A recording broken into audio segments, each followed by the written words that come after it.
स्वागत है आपके अपने YouTube चैनल मॉरल स्टोरीज पर। इस अनोखी कहानियों के चैनल में आज मैं फिर से आपके लिए बेहद अनोखी कहानी लेकर आया हूँ, सती सुलोचना की कहानी। इस कहानी को शुरू करने से पहले आप इस चैनल को सब्सक्राइब कीजिए और बेल आइकन को प्रेस कीजिए। बिना समय गवाए इस कहानी को शुरू करते हैं। सुलोचना वासुकी नाग की पुत्री और लंका के राजा रावण के पुत्र मेघनाद की पत्नी थी। रावण के महापराक्रमी पुत्र इंद्रजीत का वध करने की प्रतिज्ञा लेकर लक्ष्मण जिस समय युद्ध भूमि में जाने के लिए प्रस्तुत हुए, तब राम उनसे कहते हैं, लक्ष्मण, रण में जाकर तुम अपनी वीरता और रण कौशल से रावण के पुत्र मेघनाद का वध कर दोगे, इसमें मुझे कोई संदेह नहीं है। परंतु एक बात का विशेष ध्यान रखना कि मेघनाद का मस्तक भूमि पर किसी भी प्रकार न गिरे, क्योंकि मेघनाद एक नारी व्रत का पालक है और उसकी पत्नी परम प्रतिव्रता है। ऐसी साध्वी के पति का मस्तक अगर पृथ्वी पर गिर पड़ा तो हमारी सारी सेना का ध्वंस हो जाएगा और हमें युद्ध में विजय की आशा त्याग देनी पड़ेगी। लक्ष्मण अपनी सेना लेकर चल पड़े। समर भूमि में उन्होंने वैसा ही किया। युद्ध में अपने बाणों से उन्होंने मेघनाद का मस्तक उतार लिया, पर उसे पृथ्वी पर नहीं गिरने दिया। हनुमान उस मस्तक को रघुनंदन के पास ले आए। मेघनाद की दाहिनी भुजा आकाश में उड़ती हुई उसकी पत्नी सुलोचना के पास जाकर गिरी। सुलोचना चकित हो गई। दूसरे ही क्षण अत्यंत दुख से कातर होकर विलाप करने लगी, पर उसने भुजा को स्पर्श नहीं किया। उसने सोचा, संभव है यह भुजा किसी अन्य व्यक्ति की हो। ऐसी दशा में पर पुरुष के स्पर्श का दोष मुझे लगेगा। निर्णय करने के लिए उसने भुजा से कहा, यदि तू मेरे स्वामी की भुजा है तो मेरे प्रतिव्रत की शक्ति से युद्ध का सारा वृत्तांत लिख दे। भुजा में दासी ने लेखनी पकड़ा दी। लेखनी ने लिख दिया, प्राण प्रिय, यह भुजा मेरी ही है। युद्ध भूमि में श्री राम के भाई लक्ष्मण से मेरा युद्ध हुआ। लक्ष्मण ने कई वर्षों से पत्नी, अन्न और निद्रा छोड़ रखी है। वे तेजस्वी तथा समस्त दैवी गुणों से संपन्न है। संग्राम में उनके साथ मेरी एक नहीं चली। अंत में उन्हीं के बाणों से विद्ध होने से मेरा प्राणांत हो गया। मेरा शीश श्री राम के पास है। पति की भुजा लिखित पंक्तियां पढ़ते ही सुलोचना व्याकुल हो गई। पुत्र वधू के विलाप को सुनकर लंकापति रावण ने आकर कहा, शोक न कर पुत्री, प्रातः होते ही सहस्त्रों मस्तक मेरे बाणों से कट कट कर पृथ्वी पर लौट जाएंगे। मैं रक्त की नदियां बहा दूंगा। करुण चीत्कार करती हुई सुलोचना बोली, पर इससे मेरा क्या लाभ होगा पिताजी? सहस्त्रों नहीं करोड़ों शीश भी मेरे स्वामी के शीश के अभाव की पूर्ति नहीं कर सकेंगे। सुलोचना ने निश्चय किया कि मुझे अब सती हो जाना चाहिए, किंतु पति का शव तो रामदल में पड़ा हुआ था, फिर वह कैसे सती होती?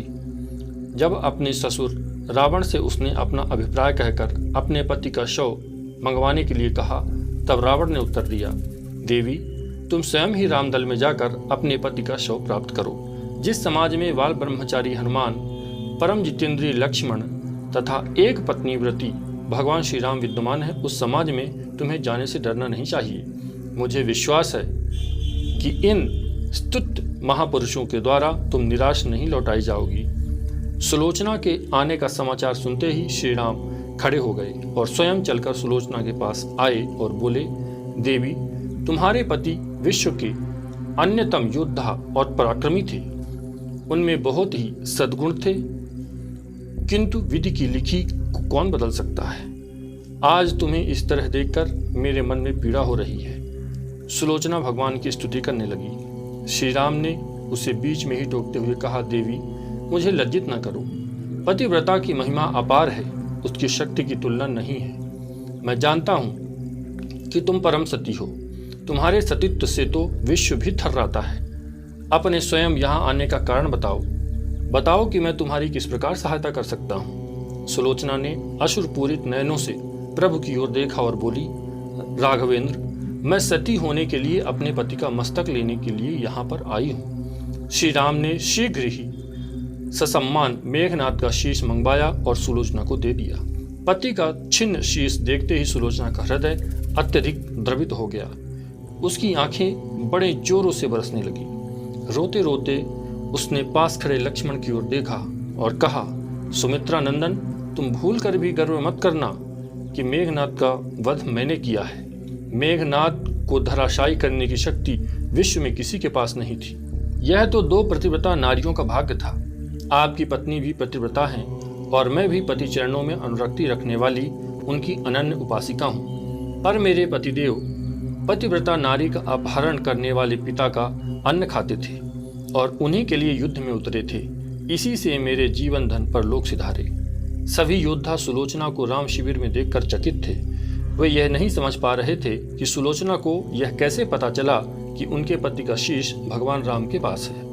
जिज्ञासा शांत करने के लिए सुग्रीव ने पूछ ही लिया कि यह बात उन्हें कैसे ज्ञात हुई कि मेघनाद का शीश श्री राम के शिविर में है। सुलोचना ने स्पष्टता से बता दिया, मेरे पति की भुजा युद्ध भूमि से उड़ती हुई मेरे पास चली गई थी, उसी ने लिखकर मुझे बता दिया।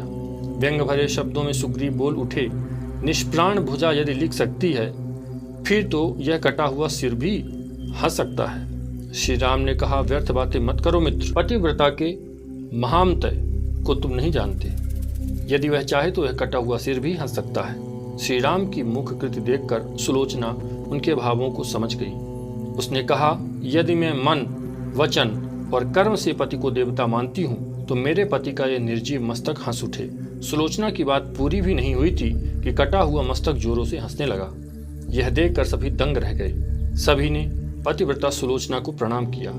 सभी पतिव्रता की महिमा से परिचित हो गए थे। चलते समय सुलोचना ने श्री राम से प्रार्थना की कि भगवान, आज मेरे पति की अंत्येष्टि क्रिया है और मैं उनकी सहचरी उनसे मिलने जा रही हूँ, अतः आज युद्ध बंद रहे।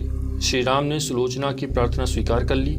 सुलोचना पति का सिर लेकर वापस लंका आ गई। लंका में समुद्र के तट पर एक चंदन की चिता तैयार की गई।